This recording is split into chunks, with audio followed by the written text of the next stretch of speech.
it's up to him. He gave me that opportunity to fight him. It's only right that if that's what he want to do, I'll give it back to him. Outside.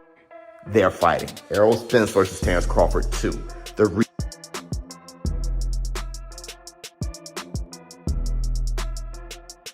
The rematch between Crawford and Errol Spence is heating up, and this time, it's personal.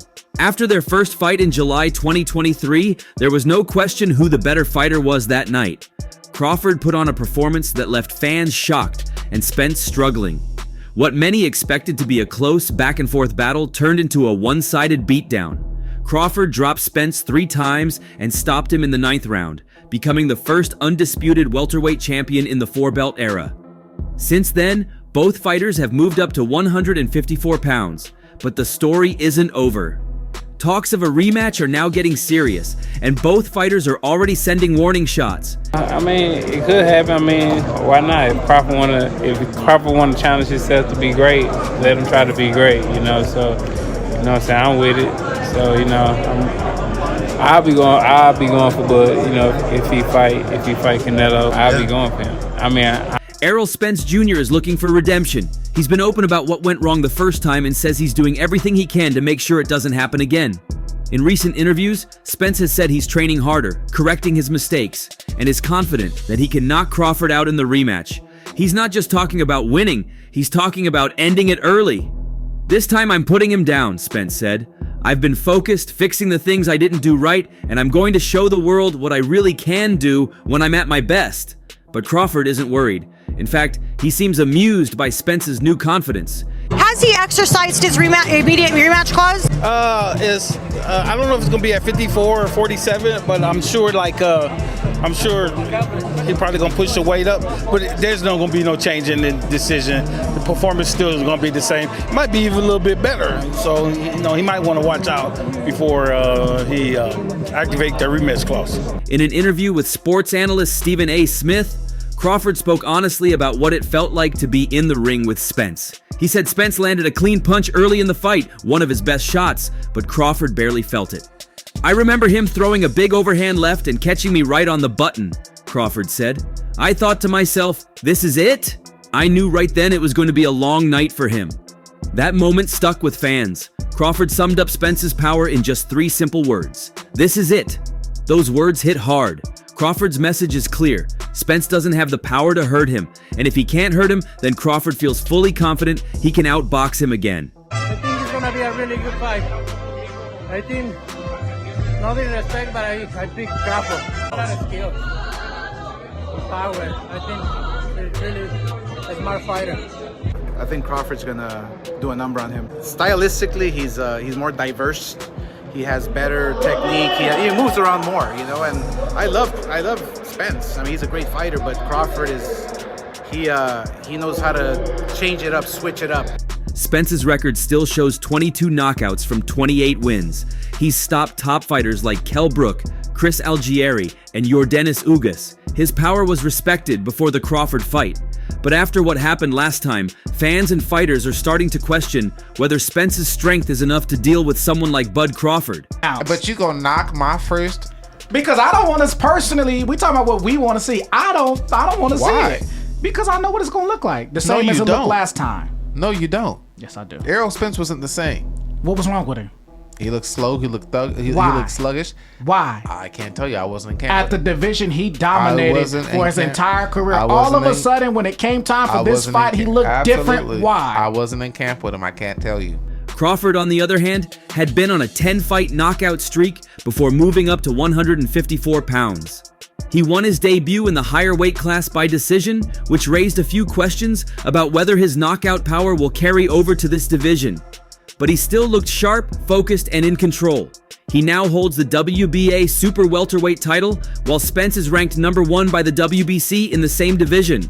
Spence is expected to fight Sebastian Fundora for the full WBC title later this year. If he wins, a Crawford-Spence rematch becomes even more likely. Spence wasn't even ranked in the WBC 154 pounds. How the hell is he number one today? You may be excited about, Spence possibly getting back in the ring with Crawford. But I see this as another way of them trying to ice out my man Crawford. They are not going to give him the opportunity for that man to make history, undisputed in 3 weight classes. So you may see it as good news. I see it as bad news. The WBC. That fight would be massive. 2 champions, 2 belts, and all the pride from the first match on the line again. What makes this rematch even more interesting is how different their attitudes are. Spence is determined. He believes he had a bad night the first time, and that a better version of himself can change everything. He's been quietly working behind the scenes, getting stronger and smarter. He wants to prove that the first fight didn't show who he truly is. You see, some folks think that Spence might have been a little hangry in his last fight due to weight issues. The key to success for Spence is nailing that weight situation. Seriously, in his last fight, he looked like he missed a buffet or two. People said he looked like a zombie who took a wrong turn into the boxing ring. I mean, really, he looked so drained that even the bottom feeders at 147 and 140 could have given him a run for his money. Crawford, meanwhile, is calm and confident. He believes he already proved everything he needed to prove.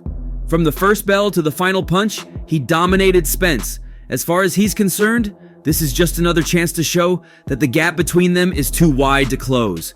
If the rematch happens, and right now all signs say it will be one of the most talked about fights of the year.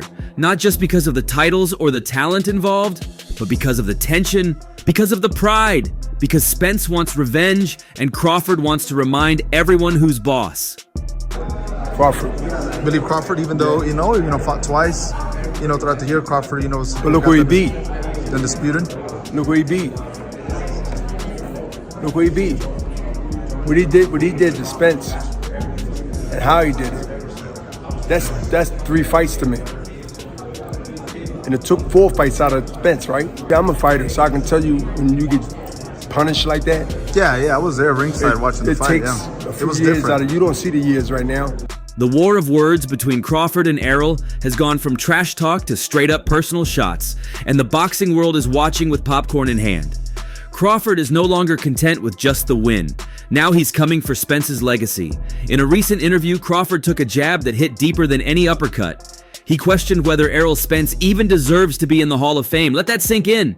Go over there to get that. That's a good win. I'm still a fan. I hope he do well. But once it got to the point where I moved up in weight and I'm in the same weight as Spence, it's just like, oh man, you ain't fighting nobody. You this, you that, you this, you that. So now they trying to blemish my accomplishment just to boost him up. I'm like, dude, you're not gonna do that. Because I can retire right now and be in the Hall of Fame. He couldn't. Everything that I've accomplished, he's still trying to accomplish. I don't want to sound like I'm hating on him. I honestly don't know if he make it to the Hall of Fame with the accolades that he did.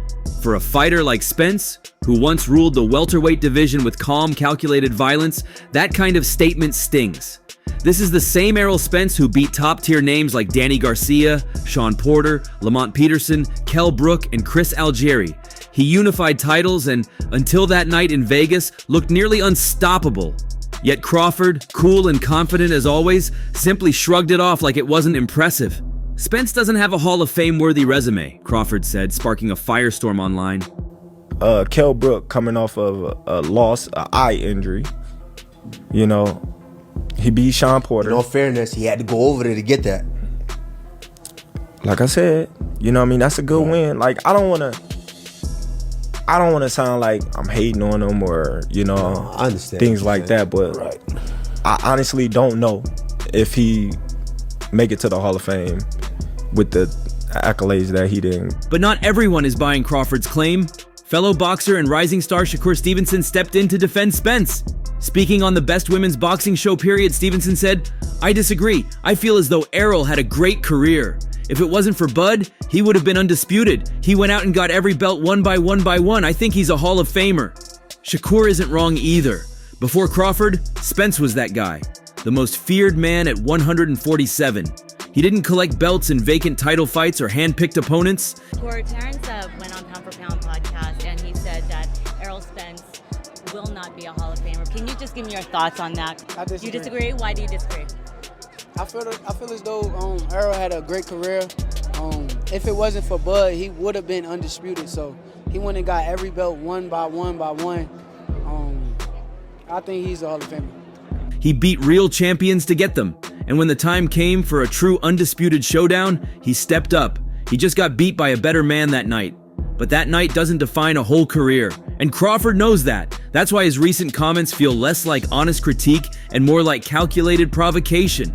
I don't think Errol's run was long enough, no Diddy, to automatically put him in the Hall of Fame. He was a very good fighter. If there was a Hall of Very Good, he would be going into that. But Hall of Fame, no. If you were in charge of writing a Hall of Fame speech for Errol Spence, and I was in charge of writing a Hall of Fame speech for Bud Crawford, my Hall of Fame speech, listing my credentials, listing my accolades for Bud Crawford, would sound a lot better than your speech for Errol Spence, bro. Yeah. This is psychological warfare. Crawford is doing what he does best, getting in his opponent's head long before the bell rings. He knows Spence is planning a comeback. He knows the rematch talk is heating up. And most of all, he knows that poking at Errol's pride is the quickest way to drag him back into the fire. And let's be real, Crawford wants the rematch. In the contract, so it's not if I'm open to it or not, it's, what's in the contract. And Errol gave me an opportunity and a shot at becoming the first male boxer, undisputed, in any division in a 4-belt era. And I honor, that. And if he was to come to me or activate his rematch, then I honor. Not just for belts, not just for money, but for legacy. If he beats Spence again, this time at 154, after all the talk, all the questions, and all the doubts, there won't be a single debate about who the king is. But if he can rattle Spence before they ever touch gloves again, he's already halfway there. But here's the flip side. If Errol Spence Jr. is truly serious about his return, these comments might be exactly what he needs. This isn't the same Errol who walked into that first fight. That man had survived a near-fatal car crash, fought off rust, and tried to bite off more than he could chew. This time, he'll be coming in with something to prove, and all the pressure on Crawford's shoulders. Make no mistake, Spence is still dangerous. Yes, he's been inactive since July 2023. Yes, he's 35 now, and not the same fresh-faced champion. But this isn't some washed-up fighter looking for a payday. Spence has been quietly training, rebuilding, retooling, and when he steps in the ring again, whether it's against Sebastian Fundora or directly back at Crawford, he's going to be carrying the full weight of vengeance on his gloves. He's already said it. He wants to correct his mistakes. He wants to shut Crawford up. And if they do meet again, especially at super welterweight, don't be shocked if Spence walks in like a man possessed. The question is, can Crawford handle that version of Errol? Yeah, man, we definitely want that rematch, because a lot of what y'all fair weather fans don't understand is that this situation from Errol Spence, we never seen him get demolished like that. We obviously seen that it was something wrong. Nobody's not making up excuses or want to take anything from Terence Crawford. So that's why nobody ain't running away with the horse, you know what I mean? But we obviously knew that something was up. That's why Here's where it gets controversial. Crawford's been moving a little differently lately. After beating Israel Madrimov in his 154-pound debut in August 2024, by decision, not KO, he set his eyes even higher. Canelo Alvarez, that's a massive payday, a legacy fight, and potentially a retirement-level cherry on top of an already glittering career. But is he looking past Spence? Because if Crawford is more focused on chasing Canelo than defending his throne, he might walk into the rematch underestimating a man who's been quietly sharpening his sword in the shadows. And that's where upsets are born. Convince the fans and the people back in that fight that it should happen. I think he's been out for a year, so maybe there was some ring rust as well. And also styles make fights. That guy's got a bit of a difference. He's got some attributes that Canelo has, his explosiveness, his power, but he still has a different style than Canelo. So styles make fights. I feel like if Terence could get a little more busy, a little more active, it could do him better. And at that point, I really wouldn't put anything past Terence. He's a special man. The truth is, Crawford is playing a dangerous game. He's poking at a lion, taunting a fighter who's already got nothing to lose. And while mind games are part of the business, Spence isn't the type to let that go unanswered. If this rematch happens, and it's looking more and more like it will. It won't just be about belts or records, it'll be about pride, about redemption, about revenge. And Spence, he'll be fighting like a man trying to take his soul back. So keep talking, bud. Keep throwing those verbal jabs, because if Errol Spence Jr. really does walk into that ring one more time, we might just witness the angriest, most focused version of the truth we've ever seen. A bit salty, considering Spence is his best career win. Is it jealousy over Spence's PPV success? Remember, Crawford's recent fight only pulled 200,000 buys. Spence has proven doubters wrong before, bouncing back from that crazy accident in 2019. And if that happens, all bets are off. Right now, Terence Crawford is drunk on his own hype. Let's call it what it is. He's talking legacy, history, generational greatness, and trying to sell a Canelo fight like it's the second coming of Hagler versus Leonard. But if we're being brutally honest, and this conversation needs some brutal honesty, Crawford's biggest and most meaningful fight isn't against Canelo Alvarez. It's against Errol Spence Jr. full stop. And no, that's not just nostalgia. That's reality. That's the fight I want to see. I want to see Bud be great, but what better buffer to see if Bud's ready at 68 than the EJ rematch of 54 and 60? And how exciting would it be to watch Errol Spence he walks at 190. I'm 185 pounds right now. I'm 5'11". To think of me cutting, and I train. Crawford is out here spinning fairy tales, calling Canelo Crawford the biggest fight in boxing, waving around old examples like Whitaker versus Chavez as if that somehow validates his point.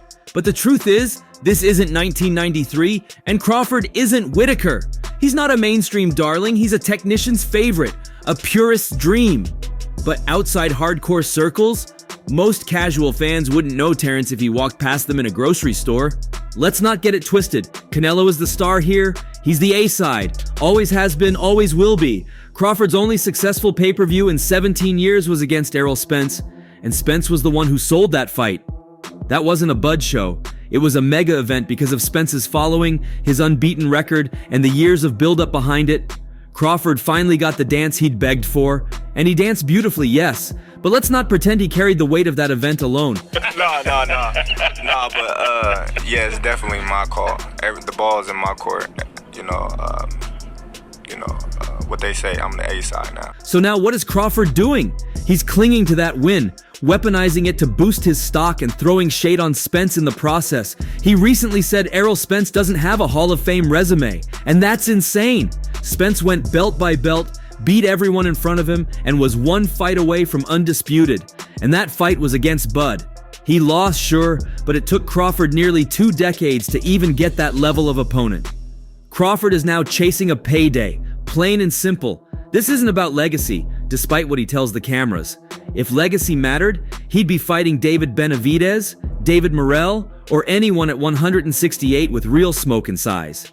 Instead, he's jumping straight to Canelo, skipping every legitimate challenge in the division, banking on legacy without putting in the work. It's a legacy cosplay, and it's transparent. But weight can't be used as an excuse and sort of say, I don't feel like it. Like, I'll go up for this guy, but not another guy. So, that's sort of the spirit. The language is very, more precise and very definitive. But the concept is, out of fairness, is, let's not be selective. There are some. But here's the other thing. Fans aren't buying it. His fight against Israel Madrimov tanked with a pathetic 200,000 buys. The undercard was solid, but no one cared. Crawford's drawing power is limited, and he's trying to siphon Canelo's clout to make himself look bigger. He's trying to skip the line. And worst of all, he's pretending that this is some noble mission, that it's for the fans, that it's historic. It's not. Meanwhile, sitting in silence, sharpening his sword, is Errol Spence Jr. He hasn't said much. He's been recovering, recalibrating, and thinking. Terence Crawford was very impressive against Madrimov. I don't care what people say. Oh, he was rubbish. He nearly got beat. He should have got beat. No, Madrimov is a very, very high-level fighter who asked a very, very high level of Crawford, and he provided a very, very high level in order to beat him. But trust, he sees everything. He hears the shots, he watches the interviews, and if there's one thing you can be sure of, it's that Spence wants that rematch. And when it comes, it won't be the same Spence who walked into that ring drained, flat, and vulnerable. It'll be a man on a mission, a man with revenge in his chest and fire in his fists, because Spence has something Crawford will never fully understand, a chip on his shoulder the size of Texas. Crawford says Spence isn't a Hall of Famer, and to many, even to Errol himself, that's disrespectful. That's a calculated poke to stir up headlines and get Errol talking. But it's also dangerous. Crawford might be thinking that Errol is done, that the rematch is unnecessary, that the chapter is closed. We in here working. Get back on the mat. Get back on the mat. Get back on the mat. But Spence is not washed, he's not over, he's recharging, and if he comes back, and when that rematch is made, everything Crawford is running from will come full circle. The truth is this. Crawford's real legacy fight isn't Canelo, it's Errol Spence too. Why? Because that's the only fight that the public truly craves. That's the only one that would answer the lingering question. Was Crawford just better that night? Or is he truly levels above Spence? Always and forever. Because right now there's doubt, there's context, there's nuance. That first fight came with asterisks. Errol's health, the weight, the long layoff, the car crash, the eye surgery, and yes, Crawford dominated. But that domination came with circumstances. Does it look any different, Danny, in your opinion, at 154? No, there could be a difference. Maybe it was the weight. Maybe it was the weight. Maybe it was something else that he's not talking about. You know, I would probably have to go with Crawford because I look good, he looked, but he is going up to a higher weight class. Remember, he started at 135. And let's get even more controversial. Crawford ducking Benavidez is no different from Canelo ducking Benavidez. They both talk legacy while ignoring the guy who would drag them into a war. Canelo at least has the resume to justify some of it. Crawford, he's leaping from 147 to 168 without fighting anyone in between. No Fundora, no Jermel, no Andrade, no Charlo, no Plant, no nothing. Just Madrimov, then Canelo. It's opportunism in full display. But again, that's fine if he owned it. And let's not forget, if Canelo truly thought Bud was dangerous, this fight wouldn't be happening.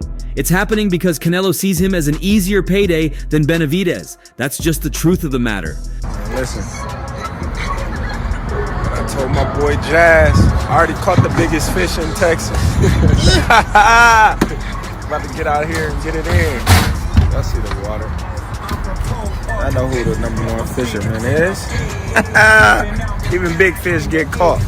So, while Crawford plays PR chess, the only game that matters is the one with Spence. That's the only fight that can settle this. That's the only opponent who brings the story full circle. If Crawford wins again, stamp him, Hall of Fame, undeniable greatness.